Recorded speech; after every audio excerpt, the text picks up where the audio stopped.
C'est le moment où nous allons entrer dans les temples. Nous réaffirmons encore que pendant ce travail, nous allons alors respecter ces 3 valeurs fondamentales. Avant de franchir cette porte et devenir un franc-maçon du Grand Orient de France, il faut d'abord s'initier aux valeurs d'obédience maçonnique, cette organisation composée de plusieurs loges réunissant tous les francs-maçons. Connu pour être un cercle fermé et basé sur la discrétion, il est très difficile d'y entrer mais facile à en sortir, comme nous le montre cette pièce aux maximes déroutantes. C'est ce qu'on appelle un cabinet de réflexion.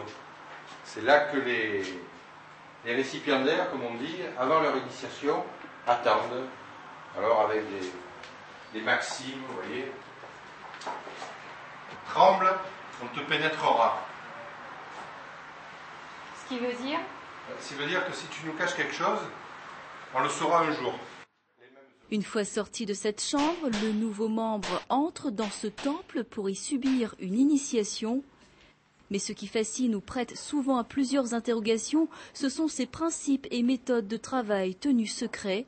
Alors là, le président se met là. Là, il y a ce qu'on appelle les surveillants, c'est-à-dire ceux qui assurent la police de l'Assemblée. Ou encore ces symboles basés sur des valeurs adogmatiques, entendez par là une vision spiritualiste. L'objectif d'un franc-maçon du Grand Orient de France étant de se perfectionner les autres frères, mais aussi d'améliorer la société. C'est pourquoi les francs-maçons se réunissent 2 fois par mois afin d'y mener des réflexions.